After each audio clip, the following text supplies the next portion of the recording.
충격적인 예언입니다. 2026년, 인류는 피할 수 없는 거대한 영적 심판, 거대한 파멸과 구원, 인류를 이끌 구세주까지 놀라운 미래 예언이 나왔습니다. 이 예언은 미국 애리조나주의 한 독특한 목사로부터 시작되었습니다. 그의 이름은 제레마이아 스턴. 그는 스스로를 목사라 칭하지만 그의 사상적 기반은 정통 교리와는 상당한 거리를 두고 있습니다. 스톤 목사는 주류 기독교가 이단으로 규정하고 불태웠던 금서들을 탐독해왔습니다. 그 중에서도 그가 가장 깊이 파고든 것은 1945년 이집트에서 발견된 나그 함마디 문서입니다. 이 고대 영지주의 문헌들은 우리에게 충격적인 질문을 던집니다. 우리가 사는 이 물질 세계가 사실은 참된 신이 창조한 것이 아니라 데미우르구스라 불리는 불완전하고 때로는 악의적인 하위신이 만들어낸 거대한 감옥에 불과하다면 어떨까요? 스톤 목사는 바로 이 지점에서 현대 문명의 가장 어두운 비밀을 발견했다고 주장합니다. 그에게 나그 함마디 문서는 단순한 종교적 비유가 아니었습니다.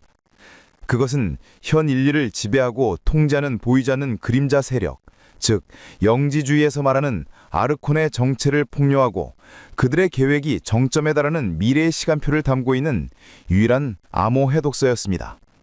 그는 이 고대 문헌의 행간에 숨겨진 빛의 입자와 물질의 속박에 대한 구절들을 분석하며 인류의 미래, 특히 다가올 최후의 분리에 대한 끔찍하면서도 희망적인 계시를 일궈냈습니다. 그가 해석한 미래 종착지는 끔찍한 파멸이었지만 그 모든 것을 뒤집을 수 있는 유일한 변수, 그 구원의 시작점이 바로 한국이라고 지목한 것입니다. 과연 그가 본 것은 무엇일까요? 제레마이아 스톤은 허무맹랑한 망상가일까요? 아니면 시대를 앞서본 외로운 예언자일까요? 그의 신뢰성을 판단하기 전에 우리는 그가 과거에 무엇을 예언했고 또 어떤 방식으로 미래를 보는지 주목해야 할 필요가 있습니다. 대표적인 것이 2019년 전 세계를 충격에 빠뜨렸던 아마존 대화재 직전의 경고입니다. 당시 환경운동가들은 기후변화와 무분별한 개발을 원인으로 지목했지만 스톤 목사는 전혀 다른 차원의 경고를 보냈습니다. 그는 단순한 불길이 아니라 대지의 허파를 태워 지구의 정화작용을 막으려는 인위적이고 악의적인 방해가 시작될 것이라고 예언했습니다. 그는 강철을 숭배하는 자들이 검은 연기로 하늘의 눈을 가리려 할 것이라 말했습니다. 당시 사람들은 이를 무시했지만 얼마 지나지 않아 기록적인 화마가 밀림을 삼켰고 그 배후에 조직적인 방화와 거대한 이권 세력이 개입되었다는 사실이 드러났습니다. 그렇다면 스톤 목사는 대체 어떤 방식으로 이런 충격적인 예언의 계시를 받는 것일까요? 그의 방식은 전통적인 기도나 명성과는 거리가 멉니다. 그는 고대 에세네파가 행했다고 알려진 빛의 금식 수행을 행합니다. 이 과정에서 그는 물 외에는 아무것도 섭취하지 않으며 빛과 소리가 완벽히 차단된 어둠 속에서 오직 나그 함마디 문서의 특정 구절만을 낮은 소리로 암송합니다. 극도의 생각 차단 상태가 며칠간 지속되면 그의 의식은 물질 세계의 속박에서 벗어나기 시작한다고 합니다. 육체의 감각이 죽고 영혼의 감각이 깨어나는 바로 그 순간, 바로 그때 그는 자봉 기술을 시작합니다. 그의 손은 스스로 움직이며 현대 인간의 언어가 아닌 불꽃과 같은 기이한 상징들, 잊혀진 고대 문자들을 종이에 쏟아냅니다. 스톤 목사는 이 기록들이 바로 아르콘의 통제망이 감지할 수 없는 순수한 빛의 세계, 플레로마로부터 오는 직접적인 메시지라고 말합니다. 하지만 그의 역할은 여기서 끝나지 않습니다. 그는 단순한 채널러가 아니라 해독자입니다. 그는 이 알 수 없는 상징들을 자신이 평생을 바쳐 연구한 나그 함마디 문서의 영지주의적 암호체계로 해독합니다. 그렇게 해독된 빛의 언어가 바로 우리에게 예언이라는 형태로 전달되는 것입니다. 최근 그는 이 고통스러운 자동 기술을 통해 그때 어느 때보다도 가장 두렵고도 중요한 계시를 받았다고 공표하였습니다. 시대의 종말이 가까이 왔으니 너희가 아는 종말과는 다르리라. 지금의 세상은 참된 빛을 등지고 이 세계의 통치자가 쳐놓은 거짓 낙원을 향해 눈먼 순례를 떠나고 있다. 사람들이 스스로 쇠사슬을 묶고 그것을 자유라 부르며 춤을 추고 있으니 이치 어찌 비극이 아니냐. 들으라. 이대로 간다면 2026년을 기점으로 거대한 분리가 시작될 것이요. 빛과 어둠, 진실과 거짓이 영원히 갈라서는 최후의 심판이 정령 임박하였다. 제레마이아 스톤 목사는 현 시대를 영적 암흑기로 규정합니다. 그가 탐독한 영지주의 문헌에 따르면 인류는 참된 신의 빛나는 속성, 즉 소피아, 지혜라 불리는 신성한 불꽃을 잃어버린 채 이 물질 세계에 갇혀 있습니다. 그리고 이 감옥을 절개하고 통치하는 존재들이 바로 그가 말하는 악의 세력, 즉 아르콘입니다. 스톤 목사에 따르면 아르콘은 뿔 달린 악마나 신화sak 괴물의 영상이 아닙니다. 그들은 오히려 인간의 눈에 보이지 않는 영적 기생충에 가깝습니다. 그들은 물질 세계의 법칙 그 자체이며 그들의 힘은 인간의 가장 원초적이고 어두운 감정, 즉 공포, 분열, 끝없는 욕망, 그리고 의심을 먹고 삽니다. 그들이 인류를 통제하는 방식은 군대나 무력이 아닙니다. 그들은 훨씬 더 교묘하고 강력한 시스템을 사용합니다. 스톤 목사는 현대의 금융 자본주의 시스템, 중독적으로 설계된 미디어, 그리고 사람들을 둘로 가르는 극단적인 이념 대립이야말로 아르콘이 인류를 통제하는 가장 완벽한 도구라고 설명합니다. 그는 이렇게 말합니다. 아르콘은 인간이 스스로를 영적 존재임을, 빛의 자녀임을 깨닫는 것을 가장 두려워합니다. 그래서 그들은 우리의 시선을 끊임없이 바깥으로만 향하게 만듭니다. 더 많은 돈, 더 많은 인정, 더 자극적인 쾌락을 맹목적으로 쫓게 하죠. 내 옆의 사람을 동료가 아닌 경쟁자 혹은 적으로만 보게 만듭니다.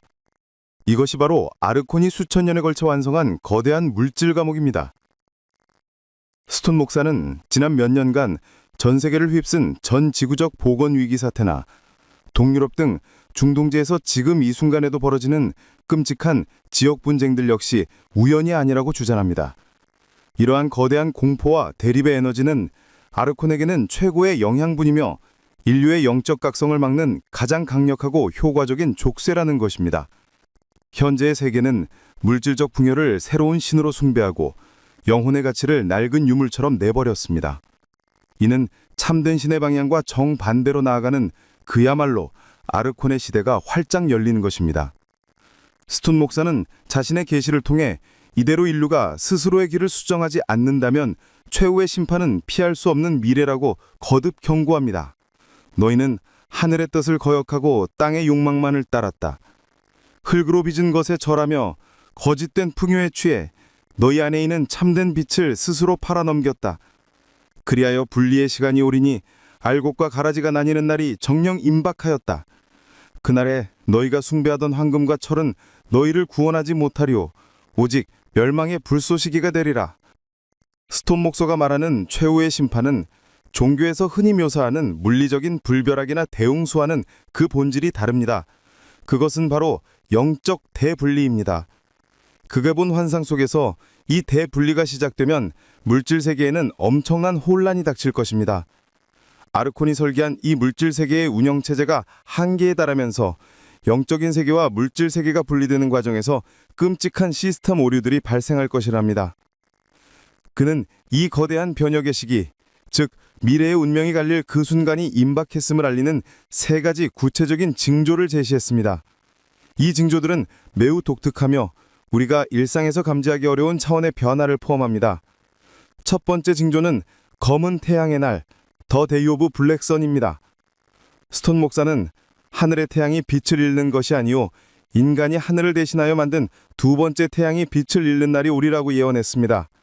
이는 전 세계의 통신망과 디지털 네트워크가 알 수 없는 우주적 요인이나 혹은 내부의 붕괴로 동시에 3일간 마비되는 사건을 의미합니다. 인류가 쌓아올린 기술 문명이라는 바벨탑에 대한 맹신을 뿌리부터 흔드는 첫 번째 강력한 경고가 될 것입니다. 모든 것이 멈춘 그 암흑 속에서 인류는 처음으로 자신들이 무엇에 의존해 왔는지 그리고 무엇을 잃어버렸는지 고통스럽게 깨달을 것입니다. 두 번째 징조는 거울 속의 이방인, 더 스트레인저 인 더 미러입니다.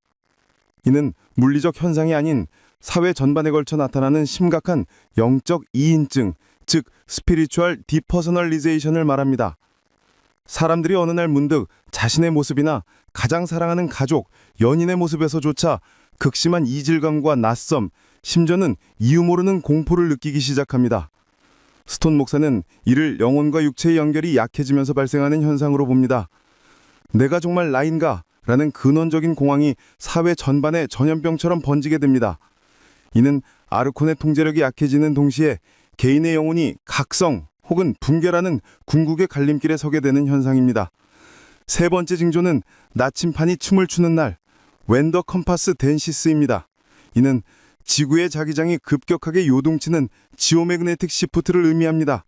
단순히 나침판이 북쪽을 가리키지 못하는 것을 넘어 철새들이 길을 잃고 하늘에서 떨어지며 수많은 고래떼가 이유 없이 해안으로 밀려와 죽음을 맞이하고 인간의 모든 내비게이션 시스템 전체가 무용지물이 됩니다. 스톤 목사는 이것이 지구라는 행성 자체가 스스로를 정화하고 자신을 속박해온 아르콘의 주파수를 밀어내기 위해 몸부림치는 과정이라고 해석합니다. 제레마이아 스톤 목사는 이 세 가지 징조들이 개별적으로 발생하는 것이 아니라 바로 2026년을 기점으로 마치 약속이라도 한 듯 동시다발적으로 터져나오기 시작할 것이라고 예언했습니다. 이 거대한 혼돈 속에서 기존의 모든 질서와 권위는 힘을 잃고 무너질 것입니다. 바로 그때 인류가 절망의 나락으로 떨어지는 가장 어두운 순간에 아르콘의 세력을 물리치고 새로운 시대의 구원의 문을 열 한 사람이 나타난다고 스톤 목사는 예언합니다. 그리고 그 구세주는 놀랍게도 한국에서 그 모습을 드러내게 됩니다. 어떻게? 문명사적, 지정학적으로 아무런 연결고리가 없어 보이는 이 동방의 작은 나라, 한국을 지목하게 된 것일까요? 그 해답 역시 그의 평생 연구가 담긴 나그 한마디 문서에 있었습니다. 스톤 목사는 그 중에서도 요한의 비밀 가르침이라는 문헌에 나오는 한 구절에 주목했습니다. 물질의 어둠 속에 갇힌 소피아, 즉 지혜의 마지막 빛 조각이 어둠이 가장 강한 동쪽의 끝, 잊혀진 땅에서 다시 타오르리라. 수십 년간 이 구절은 그저 상징적인 수수께끼로만 남아 있었습니다.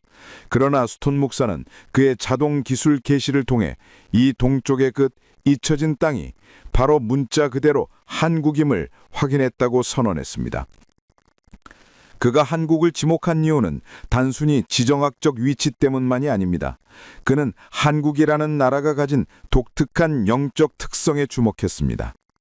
스톤 목사는 한국이 역사적으로 수많은 고난과 침략과 그리고 내분을 겪으면서도 그 정체성과 문화를 잃지 않은 유일한 민족이라고 해석합니다. 그는 이러한 극한의 고통과 그것을 극복해내는 과정에서 응축된 한의 에너지가 역설적으로 한국인들의 영혼을 특별하게 단련시켰다고 보았습니다. 또한 서구의 논리적이고 이분법적인 사유, 스톤 목사의 관점에서는 아르콘의 시스템과는 달리 한국 문화 저변에 태고부터 강력하게 흐르고 있는 샤머니즘적, 즉 영적 세계와의 직접적인 교감 능력이 아르콘의 물질주의에 오염되지 않은 가장 순수한 영적 DNA를 보존하고 있는 땅이라고 그는 주장합니다. 그렇다면 한국에서 나타날 구세주는 과연 어떤 모습일까요? 스톤 목사는 그 혹은 그녀가 우리가 상상하는 전통적인 종교 지도자나 압도적인 카리스마를 지닌 정치 지도자 혹은 초능력을 행하며 하늘을 나는 영웅의 모습이 아닐 것이라고 단언합니다. 그는 성인이며 첫 번째로 완전히 깨어난 자입니다. 보라, 빛의 깔이 추락하여 그 조각이 온 땅에 흩어졌으나 가장 순결한 마지막 조각은 동방의 끝, 고난의 땅 한국에 숨겨졌느니라. 이제 때가 참에 2026년의 대혼란 속에서 그 빛이 깨어나리라. 한 사람이 일어나리니 그는 성인이라. 그는 왕관을 쓰지 아니할 것이며 금은보화로 치장하지도 아니하리라. 그는 가장 평범한 모습으로 너희 곁에 있을 것이나 너희 눈이 어두워 알아보지 못하리라.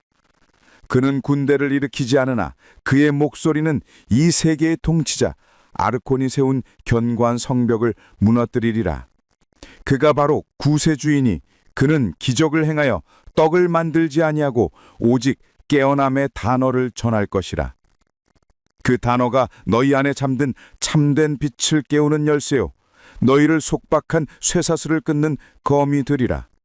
그가 입을 여는 날 아르콘의 시스템은 균열하기 시작할 것이요 한국의 땅에서 시작된 그 울림이 온 세계로 퍼져나가 잠든 영혼들을 흔들어 깨울 것이니 이것이 바로 참된 구원의 시작이니라. 스톤 목사에 따르면 이 구세주의 핵심 역할은 인류를 대신해 싸우는 것이 아닙니다. 그의 역할은 아르코네 시스템이 수천 년간 인류에게 주입해온 공포와 분열의 주파수를 무력화시키는 완전히 새로운 영적 주파수를 이 세상에 정착시키는 것입니다. 그가 전하는 메시지 혹은 그가 행하는 특정 행위는 잠들어 있는 인류의 영적 DNA를 깨우는 일종의 비밀번호와 같습니다. 이 비밀번호를 통해 사람들은 비로소 스스로가 물질 감옥에 갇힌 노예가 아니라 빛의 존재임을 깨닫고 아르콘의 통제에서 벗어날 내면의 힘을 얻게 됩니다. 스톤 목사는 2026년에 그 거대한 혼란이야말로 이 한국의 성인이 자신의 사명을 시작할 수밖에 없는 필연적인 무대라고 말합니다. 이 모든 시기가 임박했습니다.